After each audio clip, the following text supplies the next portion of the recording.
चिरंजीवी, जिसे seven immortals या अनंत प्राणी के नाम से भी जाना जाता है, हिंदू पौराणिक कथाओं में 7 अमर शख्सियतों का एक समूह है। ऐसा माना जाता है कि ये प्राणी अभी भी पृथ्वी पर मौजूद हैं और वर्तमान ब्रह्मांडीय चक्र के अंत तक ऐसा करना जारी रखेंगे। उनमें से प्रत्येक की हिंदू पौराणिक कथाओं में एक अनूठी कहानी और महत्व है। यहाँ 7 चिरंजीवियों की कहानियां हैं। पहले चिरंजीवी है अश्वत्थामा। अश्वत्थामा महाभारत के महान शिक्षक और योद्धा द्रोणाचार्य के पुत्र हैं। अश्वत्थामा कुरुक्षेत्र युद्ध में कौरवों की ओर से लड़े थे। उन्हें भगवान कृष्ण द्वारा अमरता प्रदान की गई है, जिन्होंने उन्हें सोते समय पांडव भाइयों के बेटों को मारने के जघन्य अपराध के लिए पृथ्वी पर निरंतर पीड़ा की स्थिति में भटकने का श्राप दिया था। दूसरे चिरंजीवी है राजा महाबली। राजा महाबली, जिन्हें बाली के नाम से भी जाना जाता है, एक गुणी और उदार दानव राजा थे। वह अपनी दानशीलता के लिए प्रसिद्ध था और उसने तीनों लोकों पर शासन किया। हालांकि उनकी शक्ति और परोपकारिता ने देवताओं, विशेषकर भगवान विष्णु को परेशान कर दिया। उसकी शक्ति पर अंकुश लगाने के लिए भगवान विष्णु ने एक बौने ब्राह्मण वामन का रूप धारण किया और 3 कदम भूमि मांगी। एक प्रसिद्ध कहानी के अनुसार वामन विशाल आकार में बड़े हो गए और उन्होंने 3 चरणों में पृथ्वी और स्वर्ग को कवर कर लिया। अंत में वामन ने बाली को आशीर्वाद दिया और उसे चिरंजीवी का दर्जा दिया, जिससे उसे पाताल लोक पर शासन करने की अनुमति मिल गई। तीसरे चिरंजीवी है विभीषण। विभीषण रामायण में राक्षस राजा रावण का भाई था। हालांकि विभीषण ने खुद को भगवान राम के साथ मिलाने का फैसला किया और सीता को रावण की कैद से छुड़ाने की उनकी खोज में उनकी मदद की। राम की विजय के बाद विभीषण को लंका के राजा के रूप में ताज पहनाया गया। माना जाता है कि भगवान राम के प्रति अपनी निष्ठा और भक्ति के कारण विभीषण ने अमरत्व प्राप्त कर लिया था। चौथे चिरंजीवी है कृपाचार्य। कृपाचार्य, जिन्हें कृपा के नाम से भी जाना जाता है, महाभारत में एक प्रतिष्ठित योद्धा और शिक्षक थे। उन्होंने पांडवों और कौरवों दोनों के लिए एक शिक्षक के रूप में कार्य किया। उनकी अटूट निष्ठा और धार्मिकता ने उन्हें हिंदू पौराणिक कथाओं में अमरता दिलाई। 5वें चिरंजीवी है परशुराम।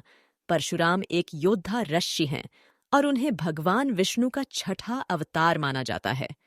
उनका जन्म पृथ्वी को भ्रष्ट क्षत्रिय शासकों से छुटकारा दिलाने के लिए हुआ था। परशुराम अपने युद्ध कौशल और भगवान शिव के प्रति अपनी भक्ति के लिए प्रसिद्ध हैं। उन्हें अक्सर कुल्हाड़ी, परशु, लहराते हुए चित्रित किया गया है, जो उन्हें भगवान शिव से प्राप्त हुआ था। 6ठे चिरंजीवी है हनुमान। वानर देवता हनुमान रामायण में एक केंद्रीय व्यक्ति हैं। अपनी अपार शक्ति, भगवान राम के प्रति भक्ति और अटूट निष्ठा के लिए जाने जाने वाले हनुमान को उनकी अमरता के कारण चिरंजीवी माना जाता है। वह अपनी निस्वार्थता और बहादुरी के कार्यों से भक्तों को प्रेरित करते रहते हैं। 7वें चिरंजीवी है व्यास। व्यास, जिन्हें वेद व्यास या कृष्ण द्वैपायन व्यास के नाम से भी जाना जाता है, एक श्रद्धेय ऋषि और महाभारत, भगवद गीता और कई पुराणों सहित कई हिंदू धर्म ग्रंथों के लेखक हैं। उन्हें वेदों के संकलन और वर्गीकरण का श्रेय दिया जाता है। ज्ञान के संरक्षण और प्रसार में व्यास के योगदान ने उन्हें हिंदू पौराणिक कथाओं में अमरता प्रदान की।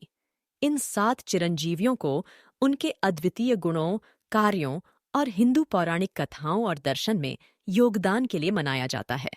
वे हिंदू परंपरा की समृद्ध टेपेस्ट्री में सदाचार, भक्ति और धार्मिकता के विभिन्न पहलुओं का प्रतीक हैं। कल्कि और 7 चिरंजीवियों के बीच क्या संबंध है?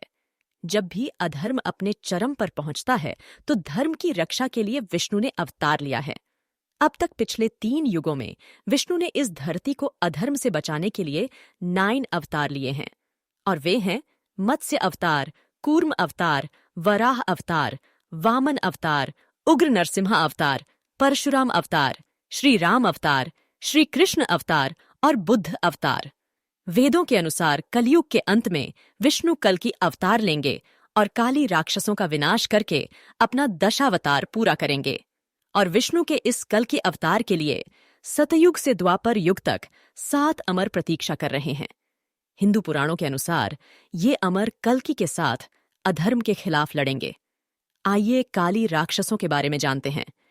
राक्षस यानी राक्षसों की एक अजीब सी संरचना हमारे दिमाग में आती है कि उनके राक्षस जैसे चेहरे होंगे, उनका शरीर इन जैसे पहाड़ों जितना बड़ा होगा, लेकिन उनमें से कुछ हमें दिखाई नहीं देते हैं, लेकिन फिर भी उनका अस्तित्व है। जैसा कि हम सभी जानते हैं कि दिन ब दिन मनुष्य क्रूर और हिंसक होते जा रहे हैं। राक्षस मानव मन को नियंत्रित कर रहे हैं और अपराध दर हर दिन बढ़ रही है। और अगर ऐसा ही चलता रहा तो कलयुग के अंत में सभी जीवित प्राणी नष्ट हो जाएंगे। यही कलि राक्षस है चाहता है। और यदि मनुष्य राक्षसों के नियंत्रण में आए बिना शांति से रहना चाहता है तो उसे अच्छी चीजों पर ध्यान केंद्रित करना होगा और भगवान में विश्वास रखना होगा। कलयुग के अंत में विष्णु कल्कि अवतार में पृथ्वी पर आएंगे और काली राक्षसों का विनाश करेंगे और मनुष्यों को शांति से रहने में मदद करेंगे और धर्म की रक्षा करेंगे। कलयुग के अंत में विष्णु कल्कि अवतार में पृथ्वी पर आएंगे